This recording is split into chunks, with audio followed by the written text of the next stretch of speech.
Raise your right hand, please. Do you swear or affirm the testimony you're about to give in the matter before the court today will be the truth, the whole truth, and nothing but the truth, so help you God? I do. Have a seat. If you make sure you speak into that microphone, okay, because everybody needs to be able to hear you. Ms. Pitts, could you please state your full name for the court? Megan Nicole Pitts, And Ms. Pitts, where are you from? Not where you're living right now, but where's your hometown? Griffin, Georgia. And where do you currently live?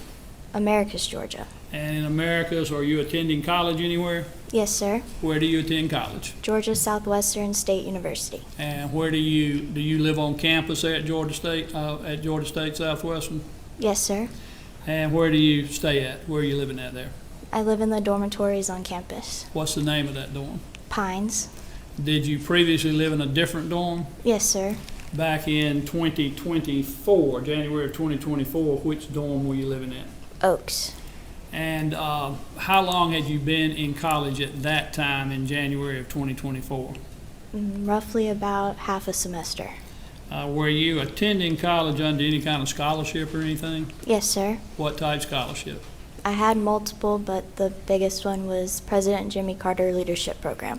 Tell me, what is the Jimmy Carter Leadership Program Scholarship? What does it entail?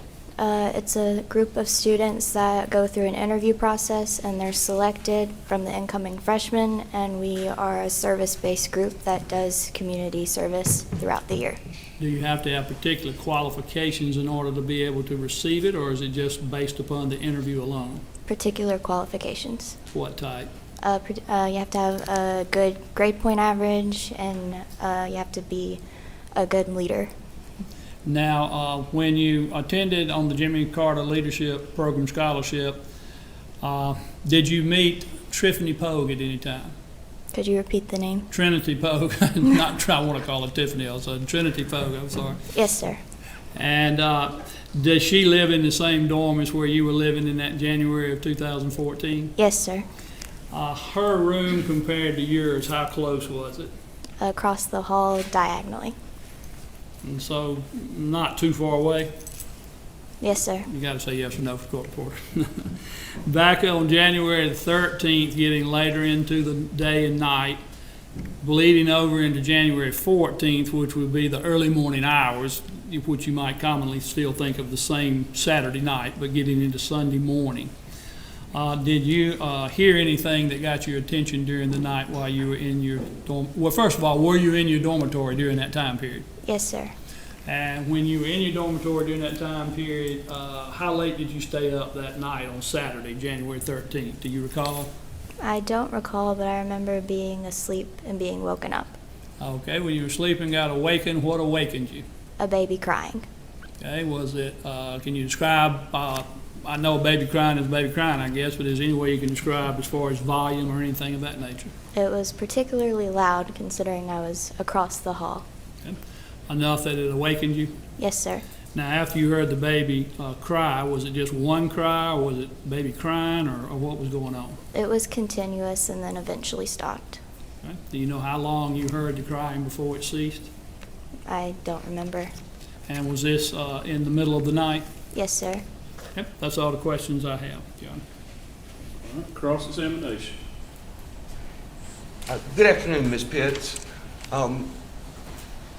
The baby was crying that night, loud enough at some point to wake you up, right around 1 o'clock in the morning. Yes, sir. Is that about right? And you don't know how long he cried thereafter, but just until, I guess you said, until he stopped crying. Yes, sir. That wasn't the first time that baby had woke you up crying, was it? No, sir. Actually, he cried a lot when he was there around Miss Pogue, didn't he? Yes, sir. Every time. Every time. Yes, sir. He actually behaved better and was calmer if, like, her roommate or somebody else was there that could help, tend to him instead of her having to do it, didn't he? Yes, sir. He responded better to other people than he did to her. Yes, sir.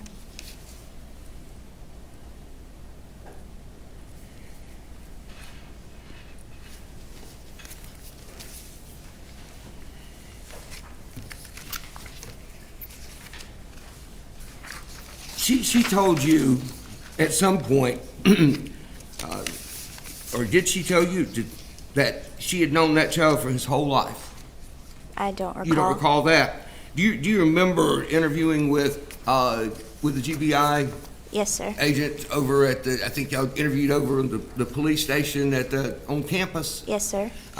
Interviewed with Special Agent Joe Chestnut? Yes, Does sir. that sound right?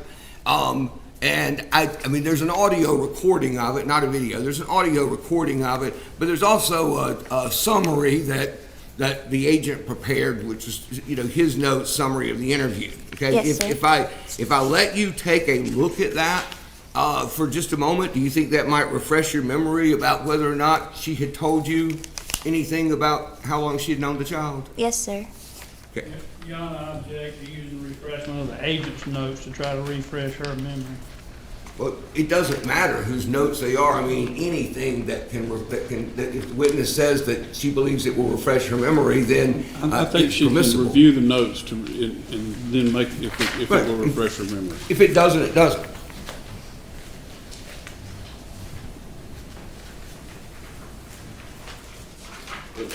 Start maybe like right in here and read down 2 or 3 paragraphs. Just read to yourself, not out loud.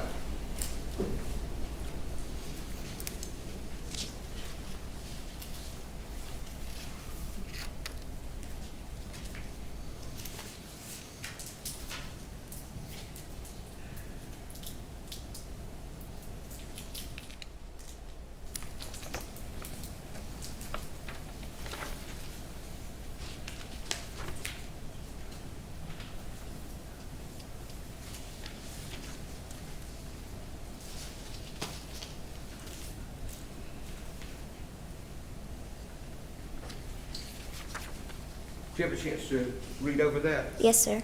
And in fact, having done so, does that refresh your memory at all about whether or not she had led you to believe, or led everyone to believe certain information about how long she had known the child, things like that?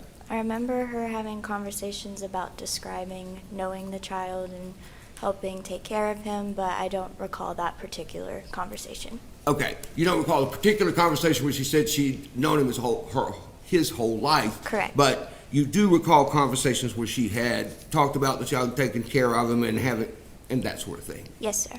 And where she had seen him and taken care of him away from where y'all were, away from the dormitory. I don't remember. You don't remember that? Okay. All right.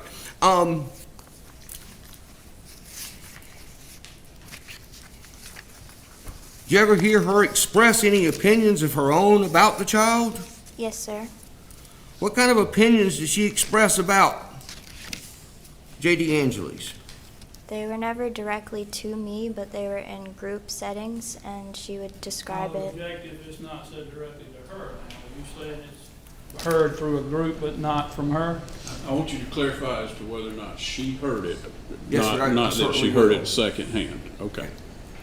And I do need you to speak into that microphone a little louder, okay? Yes, All right. sir. Thank you.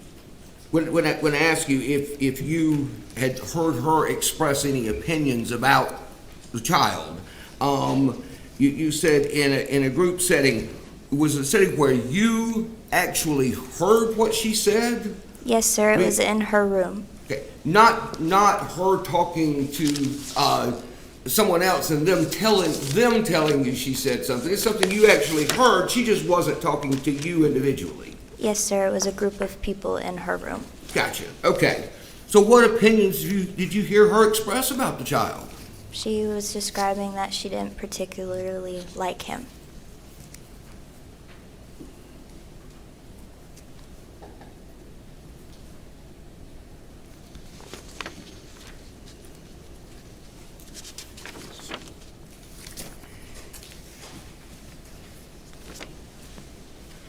It sort of seemed obvious from her interactions with the child that his feelings about that were mutual. Yes, sir.